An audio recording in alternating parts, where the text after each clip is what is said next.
प्रिय दर्शकों और श्रोताओं, जय सिया राम, जय श्री कृष्णा।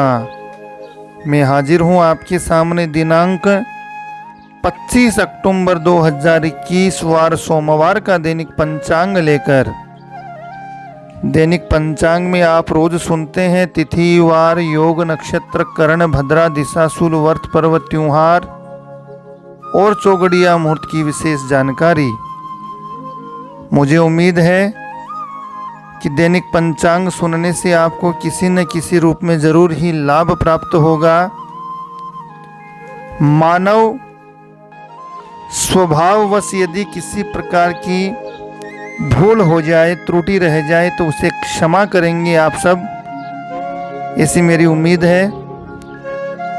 अब आइए आज का पंचांग शुरू करते हैं। भारतीय संवत विक्रम संवत 2078 का, शक संवत 1943 का, हिजरी संवत 1443 का।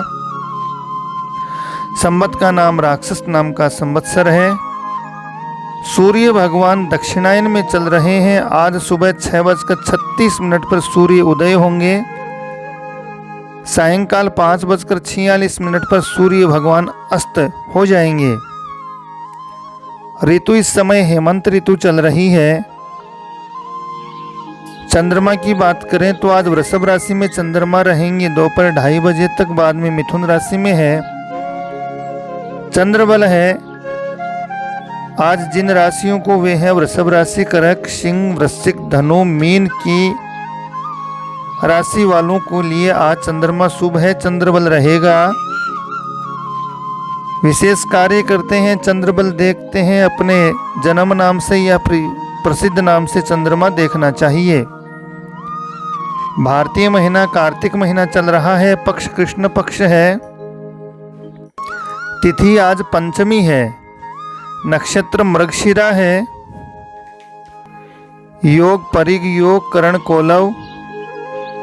दिशाशूल की बात करें तो आज दिशाशूल पूर्व में है। चंद्रमा दक्षिण में रहेगा दोपहर 2:30 बजे तक और दोपहर 2:30 बजे बाद में चंद्रमा पश्चिम में है।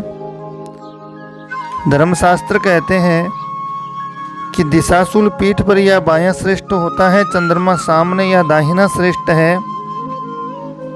बाएं में चंद्रमा शुभ नहीं, पीठ पीछे का चंद्रमा शुभ नहीं होता है।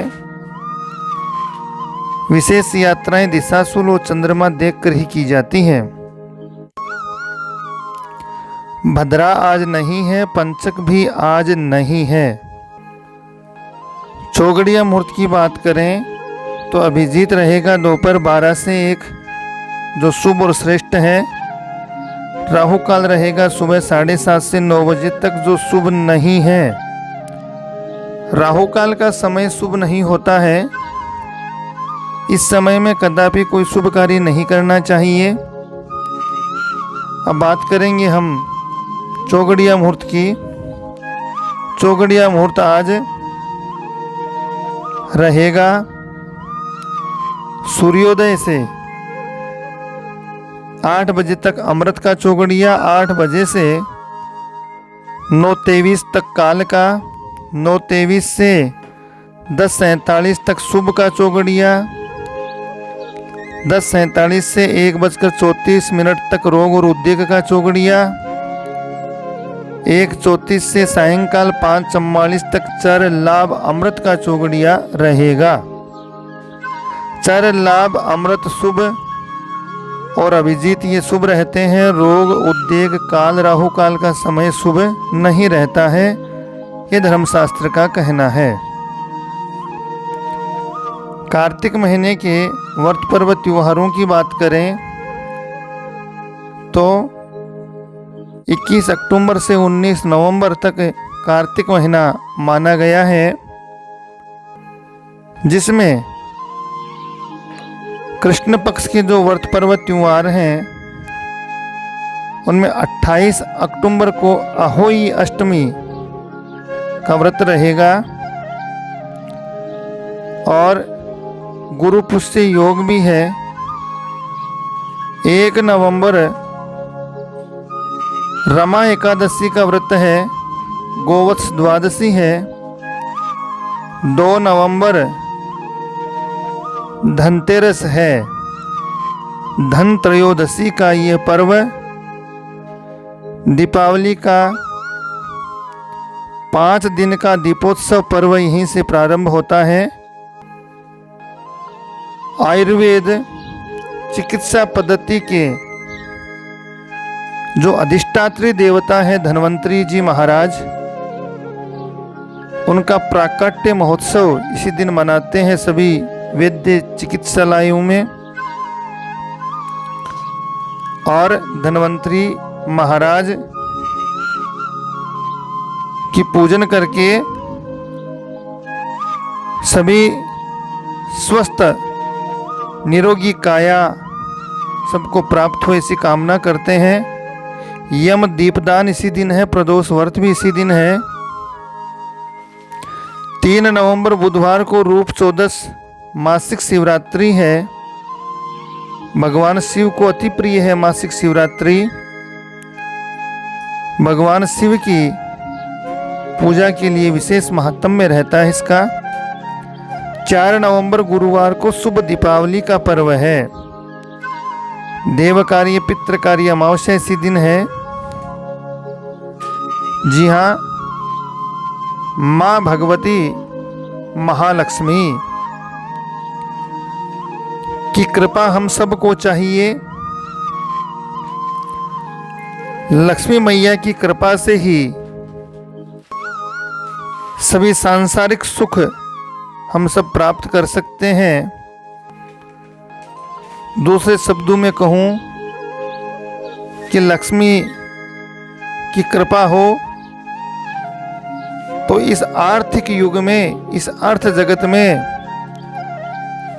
मनुष्य के लिए सब कार्य सुलभ सुगमता से संपन्न होते हैं। और ऐसी ही शुभ रात्रि दीपावली की 4 नवंबर को, जिस रात्रि में हम भगवती महालक्ष्मी की विविधोपचार पूजा करेंगे, शुभ मुहूर्तों में करेंगे। अनेक अनेक मुहूर्त धर्मशास्त्र बताते हैं, उन सब का वर्णन आपको समय से मिल जाएगा। शुक्ल पक्ष में 5 नवंबर शुक्रवार को गोवर्धन पूजा है। योगेश्वर भगवान श्री कृष्ण कन्हैया ने अपने हाथ की तर्जनी पर गिरवर को धारण किया, गोवर्धन को धारण किया, गोवर्धन पूजा करवाई। इंद्र के अहंकार का मर्दन किया। इसी दिन अन्नकूट महोत्सव भी मनाया जाता है सभी देवालयों में।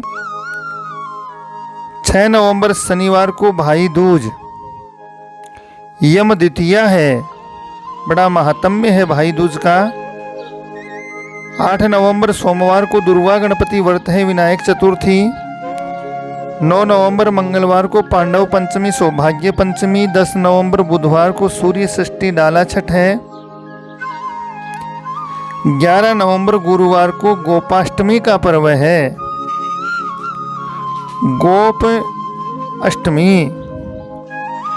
जी हाँ, भगवान श्री कृष्ण कन्हैया ने गौ माता को नंगे पांव चराया है जंगल में, इसलिए उनका नाम गोविंद पड़ा, गोपाल पड़ा। गाओ विश्वस्य मातरः है।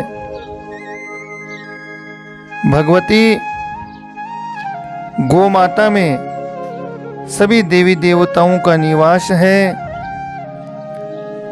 विश्व की माता इसे बताया गया है। धर्मशास्त्र में अद्भुत वर्णन मिलता है गौ माता के पदार्थों का भी।